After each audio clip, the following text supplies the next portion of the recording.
Hello everyone, welcome to మన ఆంధ్ర అమ్మాయి. ఈరోజు రెసిపీ వచ్చేసి సాయి పెసరపప్పు పొంగలి.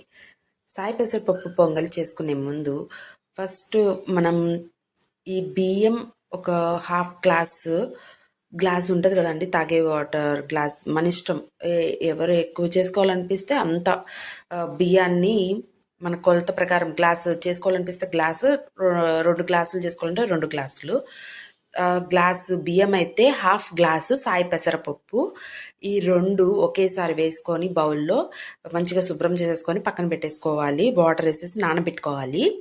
శుభ్రం చేసుకున్నాక ఈ నానే లోపులో మనం ఒక బౌల్ ఏదైనా గిన్నె పెట్టేసుకొని కొద్దిగంత గీ వేసుకొని ఒక 2 టేబుల్ స్పూన్ లేదంటే 3 టేబుల్ స్పూన్ వేసుకొని జీడిపప్పు అండ్ ఎండు కొబ్బరి లేకపోతే మనం పచ్చి కొబ్బరి అయినా వేసుకోవచ్చు. టేస్ట్ బాగుంటుంది కొబ్బరి వేస్తే, అందుకోసమని నేను ఎండు కొబ్బరి వేసాను. ఈ 2 వేసుకొని గీలో మంచిగా ఫ్రై చేసేసుకోవాలి. గోల్డెన్ బ్రౌన్ వచ్చేంత వరకు ఫ్రై చేసేసుకోవాలి. గీలో ఫ్రై చేసేసుకొని ఇంకా పక్కన పెట్టేసుకోవాలి. మొత్తం గోల్డెన్ బ్రౌన్ వచ్చేంత వరకు ఫ్రై చేసేసుకోవాలి. నా ఛానల్ని ఎవరైతే సబ్స్క్రైబ్ చేయలేదో ఖచ్చితంగా నా ఛానల్ని సబ్స్క్రైబ్ చేయండి, లైక్ చేయండి, షేర్ చేయండి, కామెంట్ చేయండి. ఇంకా మరిన్ని వీడియోస్ నా ఛానల్లో అప్లోడ్ అవుతూనే ఉంటాయి. కంటిన్యూగా నా ఛానల్ని వాచ్ చేయండి. ఇంకా మరిన్ని వీడియోస్ ఖచ్చితంగా నేను అప్లోడ్ చేస్తూనే ఉంటాను. వెరైటీ రెసిపీస్, మన ఓల్డ్ స్టైల్వి, ఆంధ్ర స్టైల్వి అన్నీ ఖచ్చితంగా పెడతాను. ఇప్పుడు నెక్స్ట్ ఇవన్నీ తీసి ఒక బౌల్లో పెట్టేసుకున్నాం కదా, జీడిపప్పు అండ్ ఎండు కొబ్బరి. మీకు నచ్చితే ఇంకా ఏవైనా డ్రై ఫ్రూట్స్ కూడా వేసేసుకొని ఫ్రై చేసి పక్కన పెట్టుకోవచ్చు. ఇంక ఈ పక్కన పెట్టేసుకున్నాక అదే బౌల్లో నేను 1 లీటర్ దాకా పాలు తీసుకున్నాను. ఇంకొన్ని నీళ్ళు కూడా యాడ్ చేశాను అనమాట.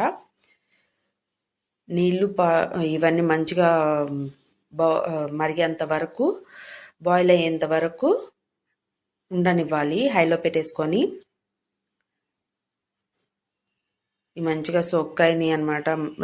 సాయి పెసరపప్పు బియ్యం 2 మంచిగా నానేని. ఎందుకంటే నానబెట్టుకోవాలి, త్వరగా ఉడుకుతుంది, అంతేగాక మెత్తగా ఉంటుందన్నమాట. అందుకోసమనే మనము వాటర్ పోసేసుకొని నానబెట్టేసుకోవాలి. ఈ మరిగిన ఈ పాలల్లో సాయి పెసరపప్పు అండ్ బియ్యం ఈ 2 వేసేసుకొని బాగా కుక్ అవ్వనివ్వాలి. దగ్గరగా మన చిన్నపిల్లలకి పెడతాం కదా, అంత మెత్తగా అవ్వాలన్నమాట. ఈ రైస్ అనేది మరీ గట్టిగా ఉండకూడదు, మనం అన్నం వండుకునే అంతలా ఉండకూడదు. అది చాలా మెత్తగా అయిపోవాలి రైస్ అనేది. అంతవరకు మనం దాన్ని బాయిల్ చేస్తూనే ఉండాలి, కుక్ చేస్తూనే ఉండాలి.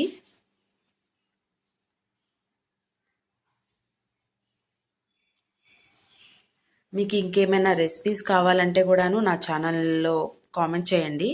ఖచ్చితంగా నేను ఆ రెసిపీస్ చేసేసి అప్లోడ్ చేస్తాను. ఈ లోపల యాలుక్కాయలు ఒక 4 మిక్సీలో వేసుకొని పౌడర్ చేసి పెట్టుకోవాలి. కచ్చాపచ్చాగా వేసుకుంటేనే టేస్ట్ అనేది బాగుంటుంది. కొందరైతే మొత్తం పౌడర్ చేసి వేస్తారు, అట్ల కన్నా కచ్చాపచ్చాగా వేస్తేనే టేస్ట్ బాగుంటుంది అనమాట. ఇంకా బెల్లం వచ్చేసి మనము గ్లాస్ తీసుకున్నాం కదా, అర గ్లాస్ కానీ లేదంటే స్వీట్ ఎక్కువ తినాలనుకుంటే గ్లాస్ బెల్లం సరిపోతుంది. నేను ఇది కొలత అందాజుగా వేసేసాను అనమాట. దాని లెక్క ప్రకారం అయితే గ్లాసున్నర కాబట్టి మన లెక్క ఇక్కడ ఏంటంటే గ్లాస్ వచ్చేసి బియ్యము, అర గ్లాస్ వచ్చేసి సాయి పెసరపప్పు. వీటికి ఒక గ్లాసుడు మీరు పౌడర్ చేసుకొని బెల్లము కొలత ప్రకారం తీసుకోవాలనుకుంటే గ్లాసు బెల్లము వేసేసుకొని మిక్స్ చేసుకోవాలి. స్వీట్ కొద్దిగా తగ్గించాలనుకుంటే మరీ హాఫ్ కాకుండా కొద్దిగా ఎక్కువే తీసేసుకొని వేసుకొని మొత్తం మెల్ట్ అయ్యేదాకా కరిగించుకోవాలి ఆ రైస్లో. ముందుగా బెల్లం ఎప్పుడు వేయకూడదు, వేస్తే అన్నం అనేది ఉడకదు. అందుకనే బాగా కుక్ అయినాకే బెల్లం వేసుకోవాలి. ఆ తర్వాత ఇలాచి పౌడర్ కూడా వేసేసుకొని పూర్తిగా కుక్ అయినాక జీడిపప్పు అండ్ ఎండు కొబ్బరి కూడా వేసేసుకొని తినడమే. చాలా టేస్టీగా ఉంటుంది.